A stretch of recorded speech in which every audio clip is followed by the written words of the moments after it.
This week's channeled message from the angels is about facing the things in ourself, in society, in the world that make us uncomfortable. And in that process, we are finding our freedom. So, welcome back to my channel, you guys. It is great to have you here. So, thank you so much for joining, and thank you so much for your comments. I read every single one, and I'm very, very grateful that you take the time to send me such loving and supportive messages. So, thank you so much. And to those of you who are new here, welcome. My name is Ann Tucker. I'm a trance channel. And by that, I mean I go into a deep state of meditation, deep meditation. And from there, I raise my awareness as high as I can go, a little higher. I connect, and then messages and healing come through. And I share it here with you guys on YouTube. And for the last many, many months, the angels have been giving us sort of a play by play, week by week, what's going on with the shift in our energies. How are we moving through this great shift in awareness? And this week's message, I'm calling Embrace the Uncomfortable, Find Your Freedom. And this is a deep one. It took me, when I first got this message, I did not, I mean, the night before, couldn't make any sense out of it. And by the next morning, it was like all of a sudden it just became profound and beautiful and amazing. And I'm super excited to share it with you guys. But this one has a lot of double meanings in the words. And why do they do that? The angels do that because that's how they see. They don't see things one thing at a time like we do. We are linear. We like move through life. We do like one thing at a time, right? We happen 1 minute at a time. And when we pay attention to stuff, we can only pay attention to one thing at a time. And angels see everything all at once. So a lot of times when they're picking words, it's just how they see. They will pick a word that means three things and they mean all three meanings. So it takes time sometimes to break apart the messages. But they are intense and amazing and full of beautiful, beautiful, encouraging information for us. Yeah. So this week's message is, like I said, embrace the uncomfortable, find your freedom. It is about facing those parts of ourselves internally in ourselves and in society that we don't want to see.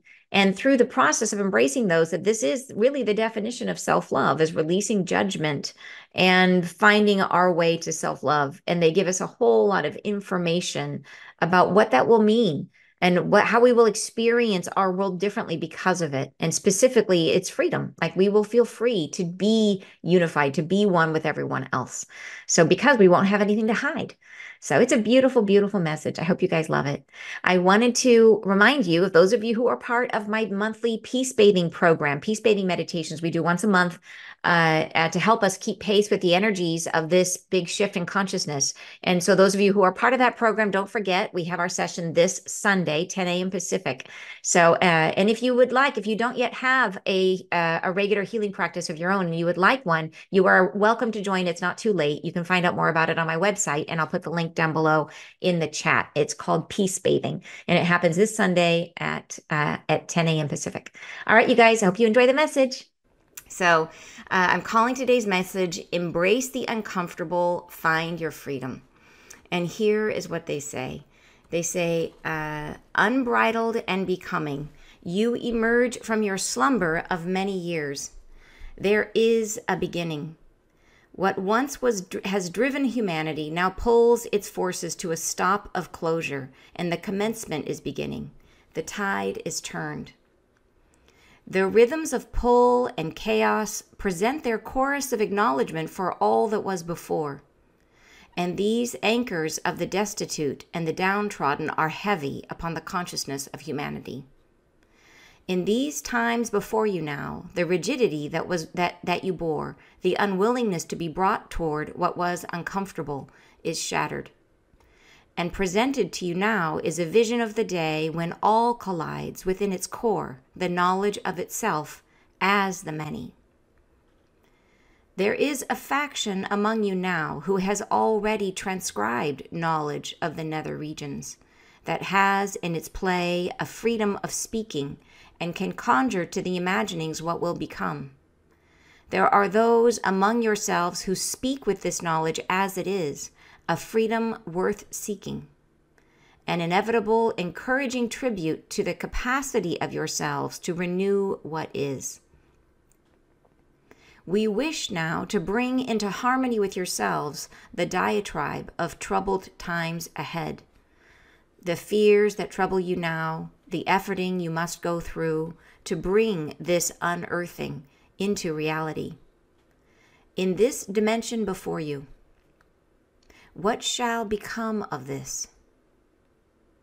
You are worthy of having before you now a deeper understanding of your own role and purpose, of why you are here, of why to come now. What is it before you? Of how you will be tried for your own growth and fortitude. Why it stretches before you now an uncomfortable pause before separation, before separateness is unveiled and remedied.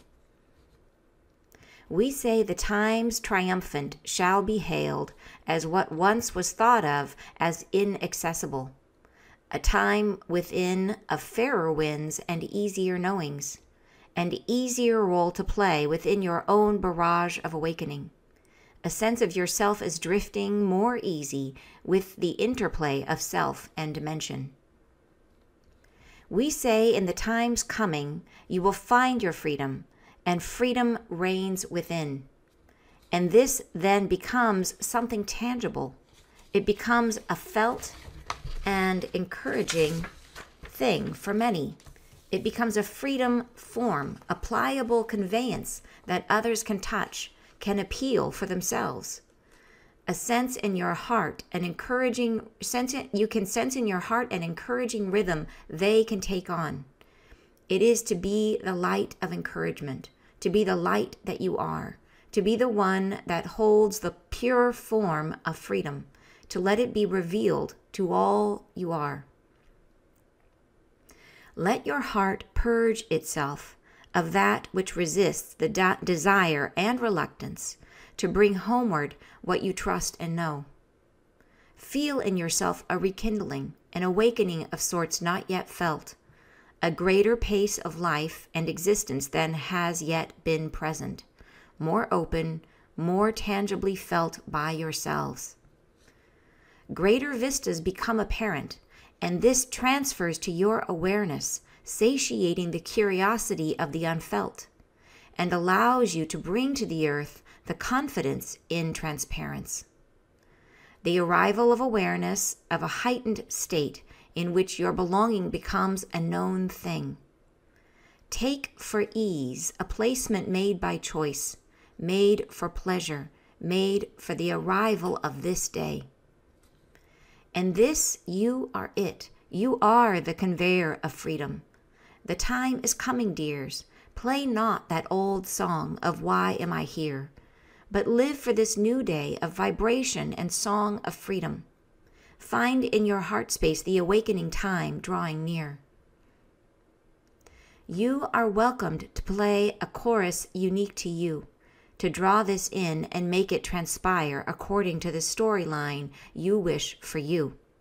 But have, with a knowing, the awareness that you will draw toward you the greater abundance of truth when you justify no more your relationship to ourselves, to God, the divine, and all that moves through you, and accept this as apparent, as a transferable nature you can share with others, and to let this divine freedom inspire you to create a world that signifies no doubt in your own divinity.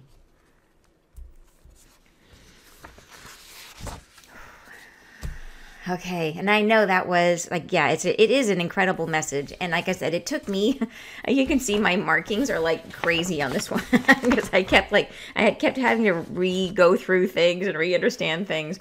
So, so if you, some of that, you're like, what were they saying? You are not alone. But after I took my time with it and boiled it down, I'm like, now I feel like it's beautiful and I totally get it. I'm really excited to go through it with you guys.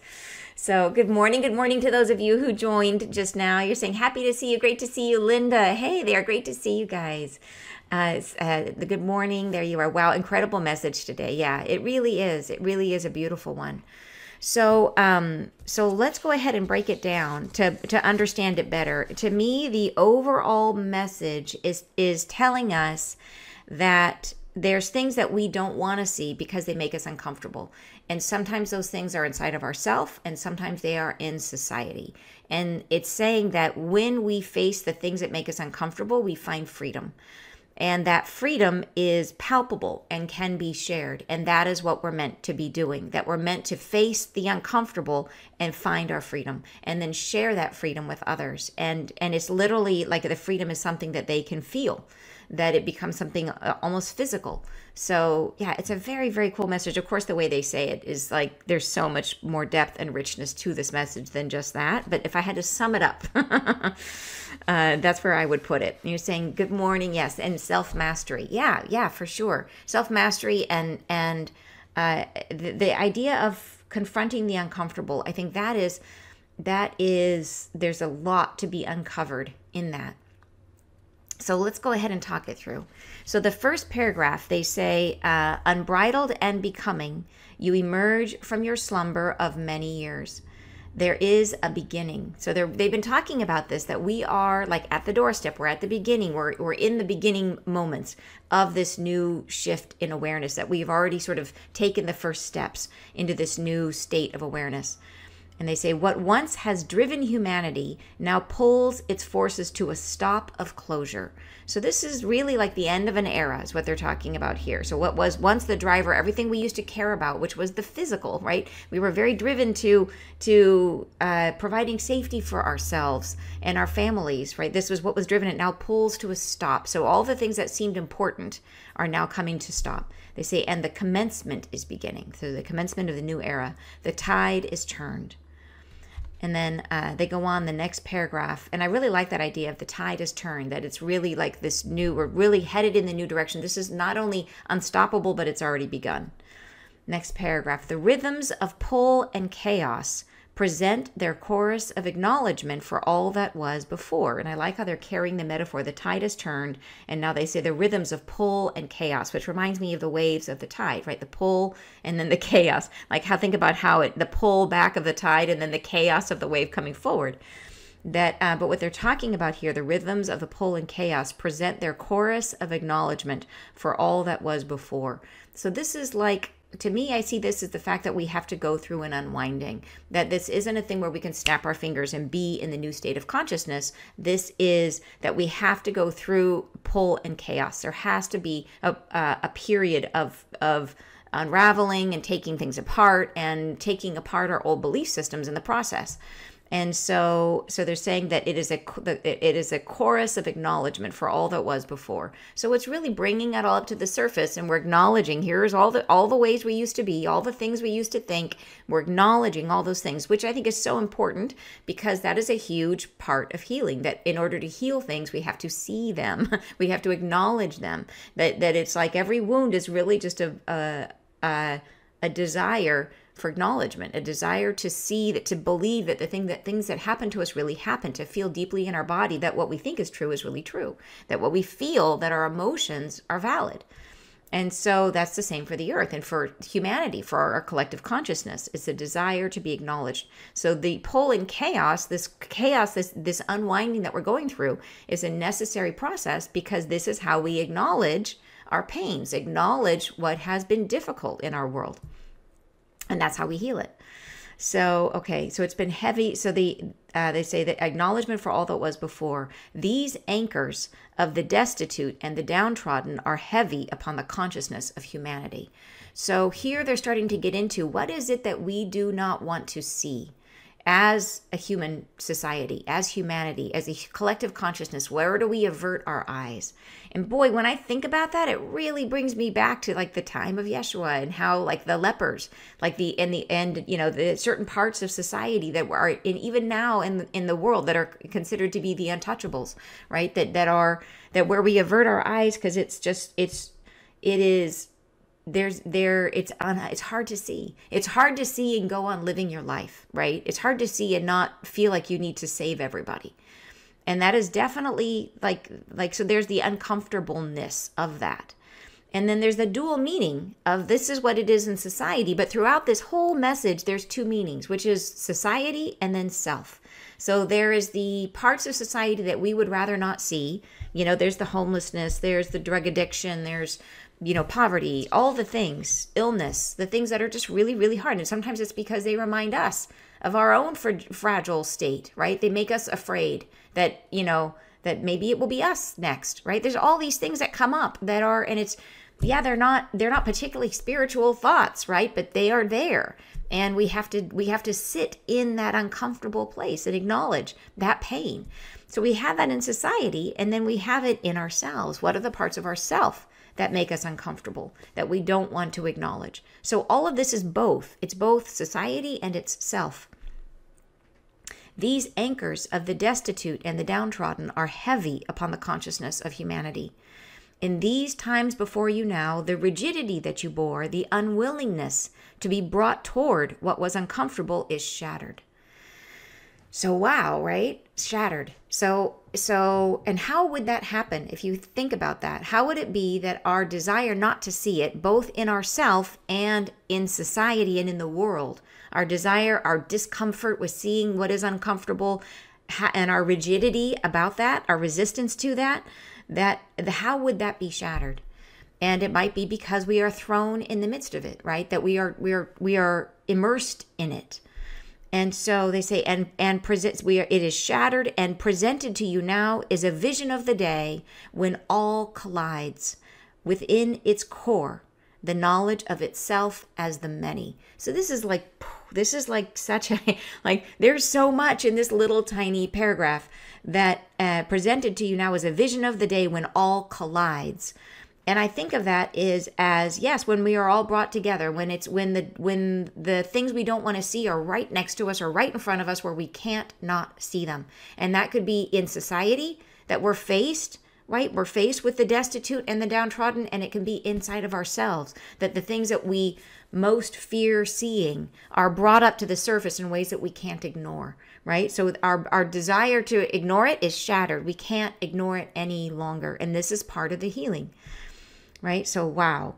And then they say all collides, and within its core, the reason for this is the knowledge of itself as the many. This dissolves all the walls between us and everyone. So it makes us realize that we are one. This process of encountering ourselves makes us realize that we are one. Yeah.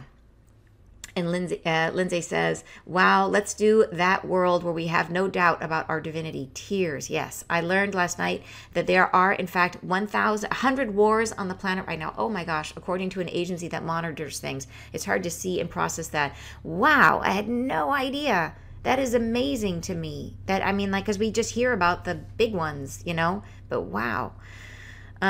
Yeah. So, okay. So that really is timely right now. The knowledge of itself as the many. So how do we have war if we are all one? If the knowledge of that collides within the core and the core of ourselves. So remember, it's society, it's the collective, and it's self. So the knowledge of within ourself colliding in ourself of that we are the many.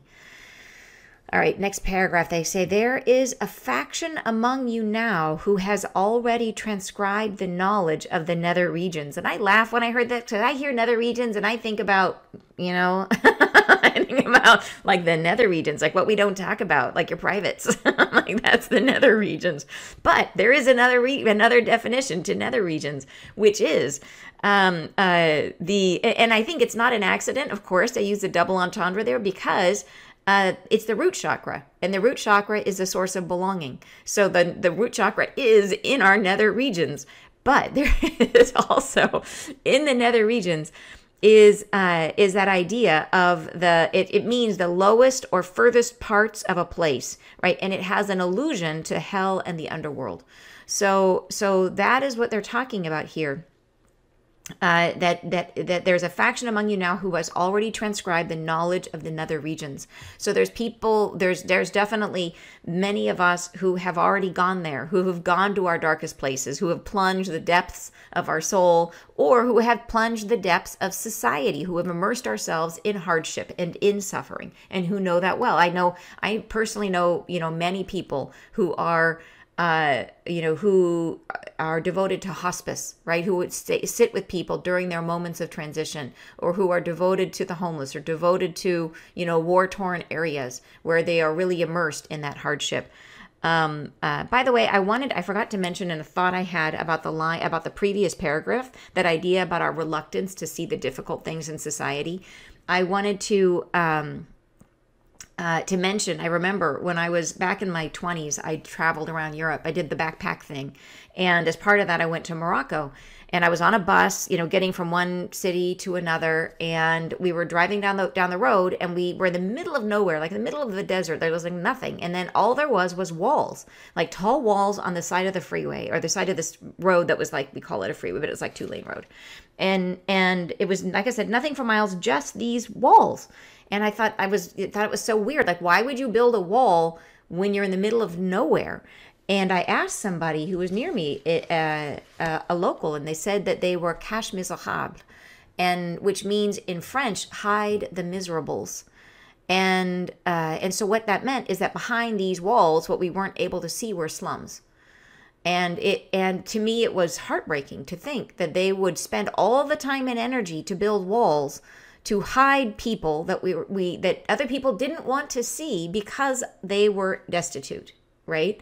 Like I couldn't even wrap my head around that as a solution. Like they would think of that as a solution to poverty, was to build a wall to hide it, and that it had a name, right? Cache misérable. Anyways, just had to share that. That memory really came back as I was reading this message, looking at the message. And you're saying that exists in every city in the U.S. too. Yeah, exactly, right? I know. So it's a real thing that we don't want to face our discomfort in society or in ourselves. Yeah. Both, because it's one and the same. So, okay. So back to the nether regions. So the lowest parts, there's many who have been there, who go there, and who have that as part of their experience or part of their knowledge, who have transcribed that knowledge. So I see that by transcribing it, it means writing it into existence, writing it into their awareness that they have brought this home already to themselves. And they say that has in its play the freedom, so this is faction among us, that has in its play a freedom of speaking and can conjure to the imaginings what will become. There are those among yourselves who speak with this knowledge as it is, a freedom worth seeking. So this is that idea that once we face that, we are free, we feel free to talk about it. So it no longer creates discomfort in ourselves. And so think about that in terms of your own healing. That, like, I can think about things about myself that I used to feel like I didn't want people to know about, right? That I didn't want to share because they made me feel vulnerable. And now I feel like I can share them and talk about them, and I don't feel any shame or any fear at all. And that is freedom. So I feel totally open, like I can be an open book. I don't feel like I have to hide myself because there's no parts about myself that I fear you looking at. Like I feel like all of my previous self-judgment about those things is gone. And that's really what it is. It comes down to, why do we hide ourselves? Is because we judge ourselves and we fear that other people will judge us. But once we come to terms with those parts of ourselves and we can say, yep, that was me. I did that stupid thing. I did that, boy, I had those dumb ideas, or yeah, I hurt myself in that way, or I was hurt in that way. And the judgments I used to have about myself because I was hurt in that way, that somehow I was less or somehow I was unworthy, that I have felt all those things and brought those to the surface. And I know that my judgments about that are untrue, right? I know that it's just a thing that happened to me and it doesn't make me less. And so I don't fear you seeing those things. And that is freedom, that I feel like I can be an open book. So this is really what they're talking about. And think about how important this message is when we're talking about unity. Because how can we, if we have unity, people are going to see your nether regions. They're going to see your everything. We're not going to have this concept of, I'm all up for unity, but don't look at the things I'm ashamed of, right? Don't look at the things that bring me judgment, or that I fear you're going to judge me about, because that's not unity. That's selective sharing, right? That's impression management. And unity is being unafraid, is feeling free to share all of who you are and to know that all of you is worthy of being loved. And yeah, so that's, I think when we really get down to it, that is why this message is so important. And that's why if we look at this message, read this paragraph again, they say, there is a faction among you now who has already transcribed or brought into existence the knowledge of the nether regions, both self and society, right? That has in its play a freedom of speaking. So this could be a freedom of speaking about themselves, or freedom of speaking about these ills of the world that can conjure to the imaginings what will become. So, and then they say, there are those among yourselves who speak with this knowledge as it is, a freedom worth seeking. So this is that idea so that by being free, feeling free to talk about your wounds, you share that freedom. You show others that you can feel free. You're no longer restricted by what has happened in your life. And that shows that you feel free. An inevitable, encouraging tribute to the capacity of yourselves to renew what is. So, which I love. We have a endless capacity to rebirth ourselves, to recreate ourselves, right? To move through our woundings and create ourselves anew. So beautiful, beautiful paragraph. Next paragraph, they say, we wish now to bring into harmony within yourselves the diatribe of troubled times ahead, the fears that trouble you now, the efforting you must go through to bring this unearthing into reality in this dimension before you. What shall become of this? And a diatribe is a bitter and abusive self-talk, right? Or it's a talk, but in this case, they're talking about self-talk, right? A bitter and abusive self-talk. We wish now to bring into harmony within yourselves a bitter and abusive self-talk. So it is fear. It is the fear that we're not good enough, the fear that we're going to be seen, or it is the fear of what's going to happen in our world, right? That we're going to be unsafe. So they're saying through troubled times ahead. So these are troubled times in terms of facing our wounding, and troubled times in terms of society facing its wounding and the clearing of earth, the earth healing itself. So this is self, this is humanity, this is the earth, 3 levels, right? The fears that trouble you now, the efforting you must go through to bring this unearthing into reality in this dimension before you. What shall become of this? So so look at this, read this on the 3 levels. This is fears that trouble you now, the efforting you must go through, self, society, and the earth, right? To bring this unearthing into reality, unearthing in ourselves, unearthing in society, unearthing in the world, in the earth. Yeah. And they say, what shall become of this? Okay, next paragraph, they say, you are worthy of having before you now a deeper understanding of your own role and purpose, of why you are here, of why to come now, of what is before you, of how you will be tried for your own growth and fortitude, why it stretches before you now, an uncomfortable pause before separation, before separateness is unveiled and remedied. So, and this is I love that they bring up here the uncomfortable pause that we are in, right? The uncomfortable pause. So why are we here? So we are worthy always. They say we are always worthy. But in this case, it is of knowing. Why are we here? Why did we come now? And why are we stuck in this weird pause? And why are we having to face all our junk? Right? And they say you deserve to know that we are worthy of knowing why we have to face all our junk, right? And it stretches before you, an uncomfortable pause. And so think about that feeling. I love the image that it brings forward of like when you're like sitting at a table with someone and then everybody runs out of something to say, you know, and you're just kind of that uncomfortable pause of like, okay, who's going to talk first? And did we already talk about the weather? And, you know, like that. And if you bring that feeling to mind of that, how it raises anxiety in the body and how it makes your mind agitate. Like if you just put yourself in the feeling of uncomfortable pause, and recognize what discomfort is, and then recognize we have that exact same feeling about facing our junk, about facing the things in us that we judge ourselves about. When we think about sharing those or other people seeing those, how we feel that same sense of discomfort, but sometimes a whole lot more, right? Or about seeing things that are hard in society that we don't know how to deal with. Like, how do we deal with it when somebody has a significant loss in their life? Like, what do you say when you know the depth of their suffering? How do you, in a word, if you're trying to like comment on Facebook and you're like, I've got, you know, this much space, what do I say that somehow conveys sympathy for the depth of their suffering? Like, you know, and that anxiety, that uncomfortable pause comes up because it's facing this stuff, it makes us uncomfortable. So they are now saying, So anyways, it's that idea. It stretches before us. Now we deserve to know. So then they go on to tell us. They say, we say the times triumphant shall be hailed as what once was thought of as inaccessible. So what's coming, we've never thought it was possible. It is a time within of fairer winds and easier knowings, an easier role to play within your own barrage of awakening.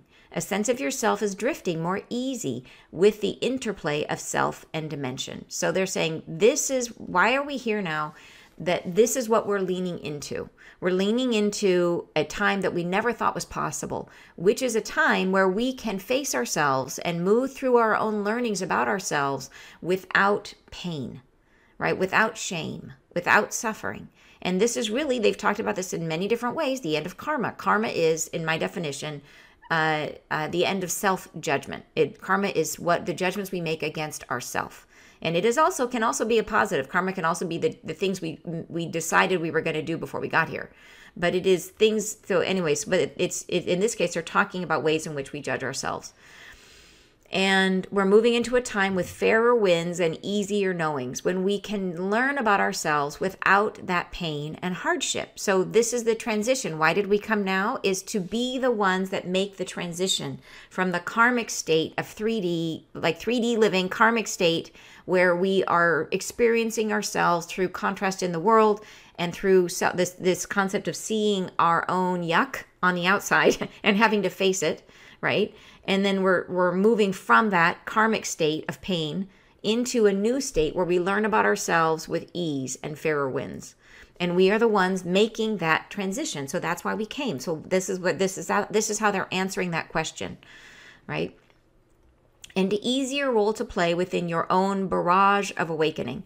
And a barrage is a vigorous or rapid outpouring or projection of many things at once, or it is also a dam placed in a watercourse to increase the depth of water or direct it. And I had to include that one because definitely, like especially lately, it feels like we are in a barrage, like we're just being pummeled with seeing ourselves, right? It's like there's been so much Mars. Mars has been so active lately in our skies, and that has created, definitely war in our world, but also interpersonal chaos and craziness going on for lots of people. And so this is a barrage where we're really being forced to see ourselves in rapid fashion, like it's thing after thing after thing that we're having to move through. And at the same time, but the second meaning besides barrage is a dam placed like in a water course to increase the depth of water. So spirit is symbolically represented by water, and deep water is deep spirit. So I love that they chose the word, and it means both things. It's increasing the depth of our spirit, right? And also by pummeling ourselves with our woundings. But we're getting that deep, deep, deep water, which is a good thing. So within your own barrage of awakening, right? So the word contains both. It is a barrage and it's awakening by the deep, deep water. Yeah. And you're saying hooray for ease. Oh, yes. Yeah.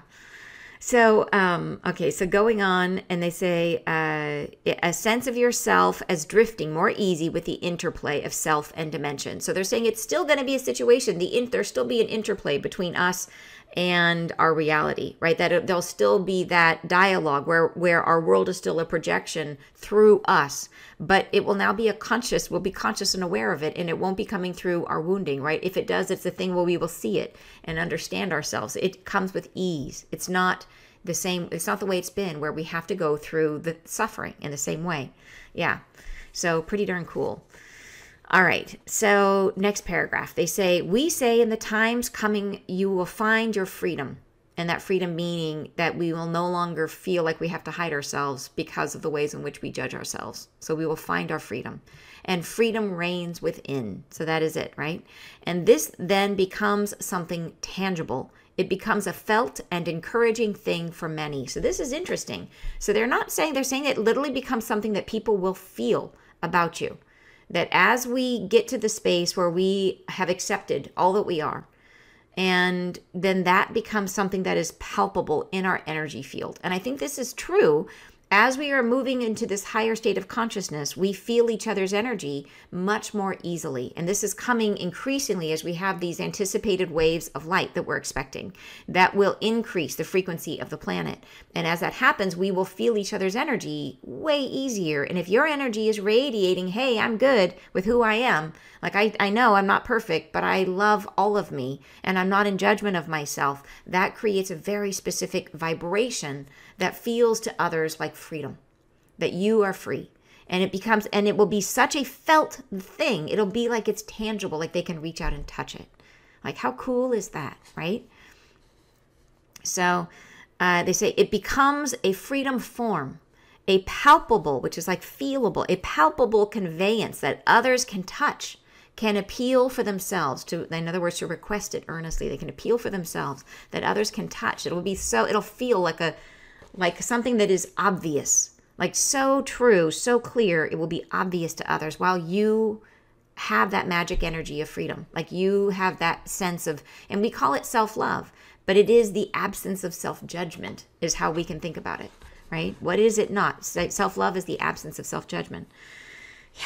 So I told you this message, it's just, and it is a really cool one. Really, really cool. Much cooler than I originally realized when I got it, because I didn't understand it, but now I do. All right. So then they go on to say, can sense in your heart an encouraging rhythm they can take on.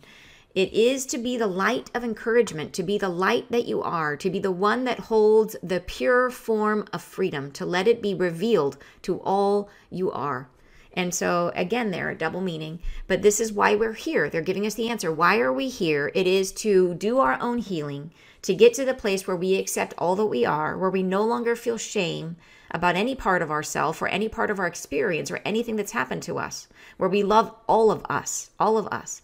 And that freedom that we feel to just be who we are is something that becomes palpable, that others can actually feel in us, and they want it. They're like, "Ooh, why, you've got it. How do I get that? Like, that looks amazing. I want that," right? And so to be the one that holds the pure form of freedom, right? To be the light of encouragement. If you have it, that means they can have it too. So we're encouraging them, right? And to let it be revealed to all you are. And so what I love about this is that it means that it is revealed, that acceptance is revealed to all inside of you, all that you are, but we are striving for unity. So if we are all one, then that means revealed to everyone, right? All you are, because you are everyone. So it's both. It's self and everyone. Pretty cool. All right, next paragraph. They say, let your heart purge itself of that which resists, the desire and reluctance. So it is, what do we resist? Let your heart purge itself of that which we resist. And it is, I like how they say here, the desire and reluctance, because this gets to, in the beginning, remember they were talking about the waves, right? They were talking about the tide and the pull and the chaos. So this is here they're referring to it again, the desire and the reluctance. So the desire is the pull and the reluctance is the chaos. And this is something we all feel, is that if it wasn't something we wanted, it wouldn't hurt. And so think about that in all of your wounding, that if we didn't want acceptance, it wouldn't hurt that we don't have it, right? If you're unaware of something, if you don't care about something, it doesn't hurt that you don't have it. But the resistance, where we resist something, is that fear, right? The fear of what we don't want to be seen, where we feel shame, all these things, we resist it. So they're bringing this all up to our awareness. Let your heart purge itself of that which resists. And so resisting is, what do we not want to see, right? And there is the desire and the reluctance, the pull and the chaos. The desire, we want to be seen, right? We want to have that connection, but we are reluctant, or we want everybody to be okay, but we don't want to go there because it scares us. So the pull and the chaos, right? The desire and the reluctance, right? To bring homeward. So let our hearts purge itself of that, to bring homeward what you know and trust, right? Which is that divinity, to bring that home, to bring your divine self home. Feel in yourself a rekindling, an awakening of sorts not yet felt, a greater pace of life and existence that has yet been, than has yet been present, more open, more tangibly felt by yourselves. And I think this is important because they're saying, even though many of you have done enormous amounts of work on yourself and are way more open than maybe you have ever been, right? That maybe some of us have reached peak states of consciousness for us in all of our lives at this point. It's possible, right? I don't think I have yet. I think I still have room to grow, for sure. We all have room to grow because we're not one with source, but I mean peak state. I feel like I still got peak state ahead of me for ourselves. But they're saying that it's important to know that this new state that we're moving into is not yet possible on Earth, that the Earth itself is raising its frequency, and this wave of light is coming, and so more it will be available to us than is available now. So they're saying, like, even if you are the Bodhisattva, this is going to get better. It's going to get better for you and for everyone, right? That feeling yourself a rekindling, an awakening of sorts not yet felt, a greater pace of life and existence than has yet been present. So this is going to be better than what has yet been available on Earth. More open, more tangibly felt by yourselves. So, and this, they're really emphasizing this concept of it being tangible, and it's more open. So this is, and I think this is why they're hammering us about doing our healing, is because what they're really talking about is we're getting to unity. And when we get to that space of unity, we want to be in a place of self-acceptance. We want to be in a place of self-love. We're going to be in a place of no judgment, where it's not that we get rid of our past experience, is that we can accept and talk about our past experience without shame, without embarrassment, that we recognize, yep, that happened to me and I am awesome. You know, it doesn't mean that I'm not as worthy. That doesn't mean that I'm not loved. It means I lived through something that brought me a depth of emotion that gave me enormous compassion for others, right? Yeah. So, okay. So now they say, greater vistas become apparent, and this transfers to your awareness, satiating the curiosity of the unfelt. And like I said, this one just takes a lot of thinking through. This message does. Greater vistas become apparent. So this is like where the veil is lifting, where we see more, right? That we can see greater vistas. So think about that thinning veil. They've said we're going to be able to see the angels. We can feel each other's feelings. So much greater vistas. And these are psychic vistas, right? These are third eye vistas, right? Become apparent. And this transfers to your awareness. So we become aware of these things, satiating the curiosity of the unfelt, and allows you to bring to the earth the confidence in transparency. And this is another one of those where they're saying two things at once, which is happening throughout this whole message, which is so cool. So, okay, so it's having this greater vista, this greater awareness, satiates the curiosity of the unfelt. So the unfelt can be unfelt wounds, which is on the personal level, but it can also mean unfelt presence of the divine, right? So greater vistas become apparent, so we can see more, the veil is thinner, and it satiates the curiosity of what has been unfelt until now, which is the divine, right? So now we can feel the divine, they're saying. We can feel them, is what they're saying here. We can feel our wounds, the curiosity of the unfelt wounds, and we can feel the divine. All right, then they go on to say, and allows you to bring to the earth the confidence in transparency. So this is again a double meaning. So to bring to the earth confidence in transparency. So transparency can mean being seen through. Like, where are your wounds? If you are transparent, everybody can see all your junk. So this is confidence in being transparent. So assurance of forgiveness, right? Of not hiding your secrets. So this is the assurance that there's nothing to forgive. Right, that you are, and they said earlier, you are worthy, right? That was in there. You are worthy.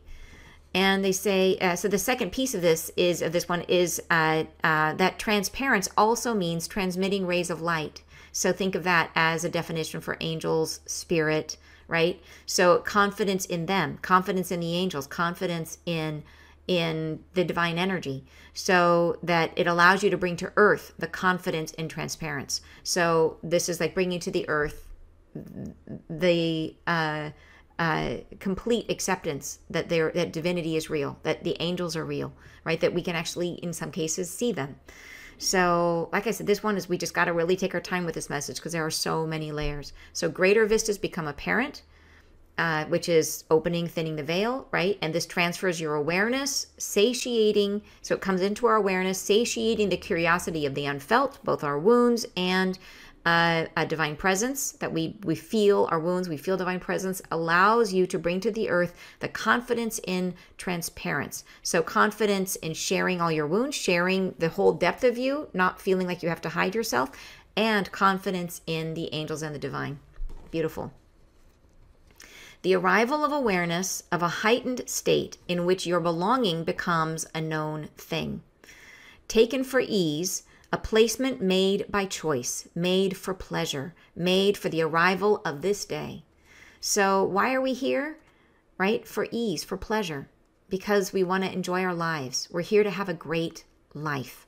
And that is what we're heading into. The arrival of a heightened state where your belonging becomes a known thing, where we feel unity because we have no self-judgment, right? Because we're no longer feeling ashamed about whatever is inside of us.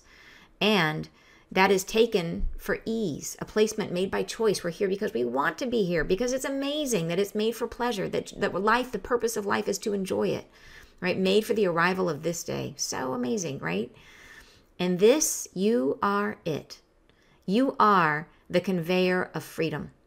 The time is coming, dears. Play not that old song of why am I here, but live for this new day of vibration and song of freedom. Find in your heart space the awakening time drawing near. I love it, love it, love it. That, just reading that gets me excited. You know what I mean? Like, I love that. Play in that, not that old song of why am I here, but live for this new day of vibration and song of freedom. Like, love being here. Love it. Yeah. So, and then they say, you are welcomed to play a chorus unique to you, but to draw this in and make it transpire according to the storyline you wish for you. So in other words, we still get to call the shots in our lives. We still get to make our own choices. We still have free will. We get to make this life be what we want it to be. And they say, but within that, they say, but have with a knowing, the awareness that you will draw toward you the greater abundance of truth when you justify no more your relationship to ourselves, to God, the divine, and all that moves through you, and accept this as apparent. So in other words, that we no longer feel like we have anything to hide from the divine, that we don't have to justify our relationship because we feel unworthy, right? That we feel worthy of our connection to the divine, that we don't feel we have to justify it, right? And that we will draw toward you the greater abundance of truth. So we were living closer to what is real when we don't feel like we have to justify this. We recognize our own worthiness, right? To God, the divine, and all that moves through you, and accept this as apparent. And again, that's a reference back to the idea that others will be able to see it and feel it. It will be tangible in your energy that you have this self-acceptance, self-love. How cool is that, right? As a transferable nature, right? That you can share with others. Whoa. Right? So this is really different, this concept of a transferable that others can take on, that it is physical. This is something that is an energy that you hold that you can give to others, self-acceptance, self-love. So that, I hope they give us more information on that in the future, in a future message. Like, what exactly do they mean by that? Like, what does that look like to transfer an energy, a feeling that we have? We think of ourselves as being so... our emotional experience is so isolated that we feel our own reality. It's hard enough to feel like anybody understands you at all, right? That it's hard to feel seen at all. But to imagine where there's so little division between us that you could literally say, oh yeah, I have this thing called self-love. Here, let me take some and give it to you. Like, how do we even do that? Like that, I would like to hear them talk about more about that, because that is amazing, right? That is an amazing thing. So, and to let this divine freedom inspire you to create a world that signifies no doubt in your own divinity.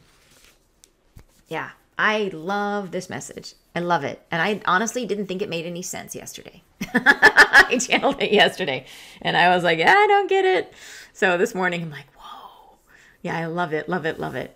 And you're saying, hooray for ease. And Linda says, I love this, to be able to be open without shame or feeling judged. I know, right? I mean, it sounds like it. Here's the hard thing. It sounds amazing. And it is an amazing thing. And it is so hard to get there because it takes so much trust of each other. And to be honest, like So the hard thing is you look out into the world and you say, there are still a lot of people out there who are pretty darn judgy, who are pretty darn stuck in their own beliefs. But if we recognize that at their root is their own self-judgment, that if somebody is judging the world, it's because they're judging themselves. They are projecting their wounds onto the world. And it's really funny how you can be with somebody who is super, super judgy and it doesn't hurt if you don't agree with them.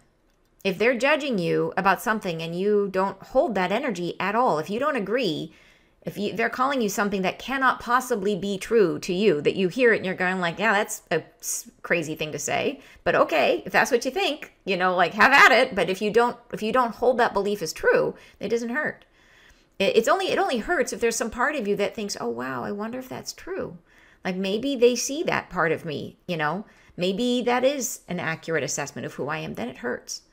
But if we are in a state of total self-acceptance, of total self-love, without judgment of ourselves, if we can look at all our past experience and says, yeah, those things did happen to me. And yeah, I did grow up that way. Or yeah, I did have that injury. Or yeah, I did that thing I'm not proud of. Or whatever it is. And not judge ourselves. Then it doesn't hurt at all. I will tell you, a perfect example of this is, you guys know I'm really into dream analysis and dream interpretation. And my kids share their dreams with me all the time. And when I was on my, this weekend, when I was in DC, and my son was with me too. So we both went out to help my daughter get settled. And so he and I were sharing a hotel room, and he was sharing, so every morning he'd wake up and he would tell me his dreams. And he just recently moved through like a really big block, which is amazing. He just cleared a really big thing for himself. And when that happens, the things that happens, your dreams immediately shift and they show you the next thing. And the next thing that popped up was issues with mom. And I'm like, oh, like, like, okay. And you can tell, because it's the color pink, which is like bonding with mom. And I know what happened. Like I was there at the birth, and it's issues from birth. And I know what happened. And at my son's birth, I was the youngest child in my family. I had zero experience with children or babies of any kind ever. Like I don't think I even held a baby barely until I had my own. And so I was terrified. I was absolutely terrified. And I was super concerned about doing it right. And that comes from my own self-judgment and being judged and all the things, right? And so I had read all the books and I was like going to do it all right. And I was way up here, way in my head and not at all in my heart.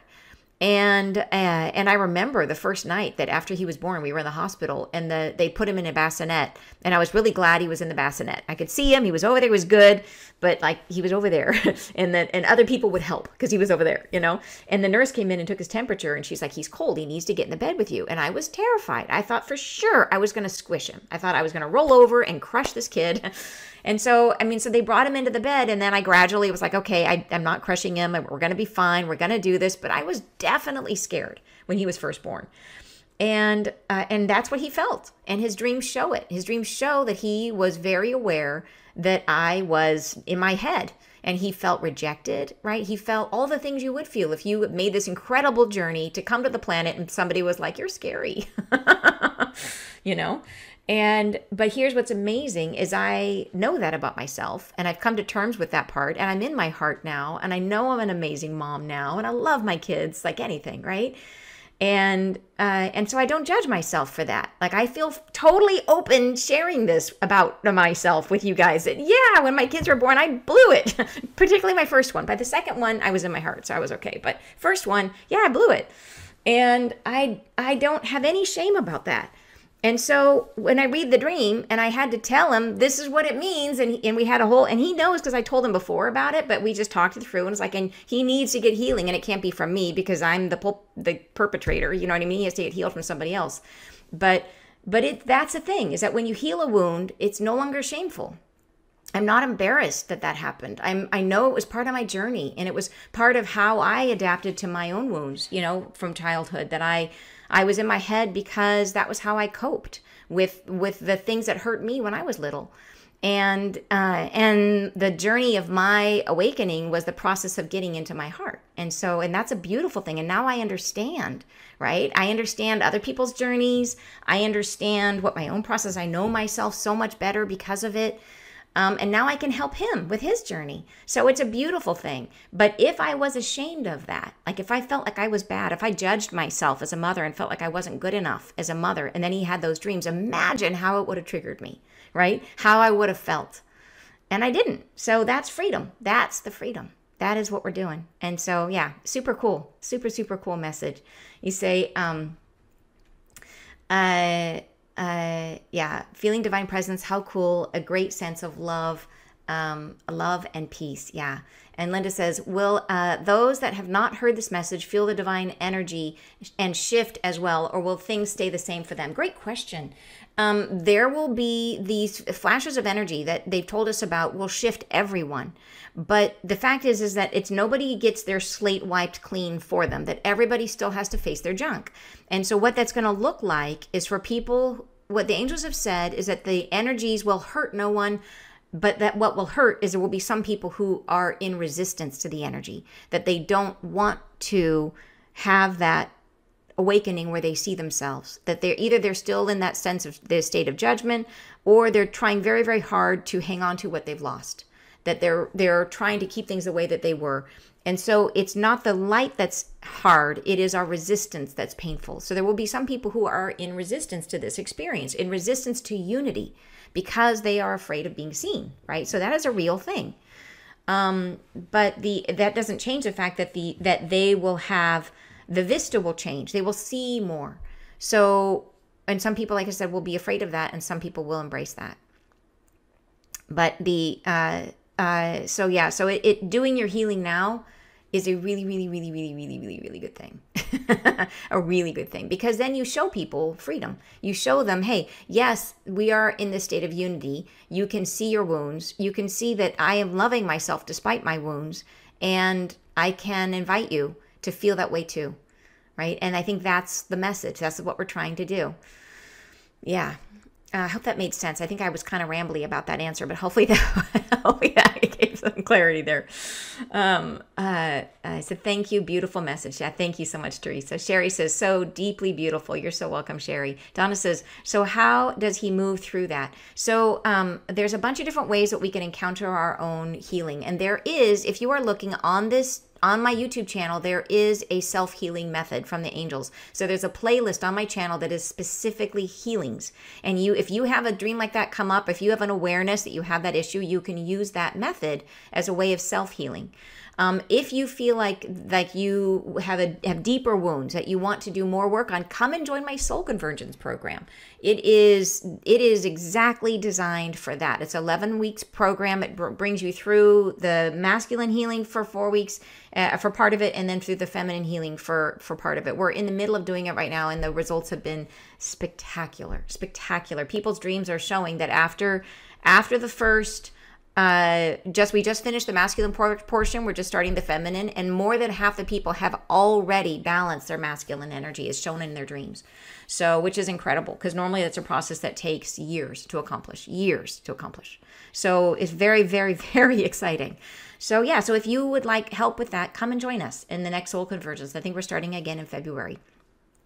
So, or if you would like to help with something specific, or if you're in a really, really tight budget right now, or whatever this thing is, I have that free session on YouTube, which works like hot darn. It is a method I use to heal myself. So it works great. Yeah. Lindsay says, I totally relate to the mom thing. I was terrified most of the time. I had 6 girls, and there was much healing going on. That is, yeah, wow. Isn't it? I mean, it's so good to see ourselves now, isn't it? I mean, it's just amazing. It is amazing that that the way that biology works is that these young kids that are having babies, you know what I mean? It'd be so much like, we would be so much wiser if we were having babies later in life. But yeah, I guess it's all on purpose, isn't it? And Martha says, love this message. Me too. Hey, Martha, great to see you. Linda says, such a powerful message. Thank you so much, Anne. You are so welcome. She says, and I want to join Soul Convergence. Woohoo! When can I join? Do I need to wait? We will start, like I said, we'll start again in February. I will have the information up pretty soon, because I want to start sharing some of people's experiences that they've been having with it. It's been really just amazing to see what's been happening for people. So yeah, thank you so much. I will let you know. It is February will be the beginning of the next round. And yeah, I love it that you're going to be part of it. Jean says, I can sense how when folks can see the angels, they'll feel they belong. Yes, I totally agree, Jean. Yeah, absolutely. All right, you guys have a beautiful weekend. For those of you, like I mentioned, who are part of Peace Bathing, don't forget we have Peace Bathing this Sunday. And Peace Bathing is a wonderful, wonderful a monthly healing program that we do that helps you to keep pace with the energies that are coming, that we're moving through. So it gives you a beautiful meditation that you can use all month long to help keep you in the flow of what's going on and moving with the energies as they come to the planet. So, and if you don't yet have a healing practice of your own, you can join us there in Peace Bathing. It's on my website. All right, see you guys next Friday live. Have a great weekend. Bye-bye.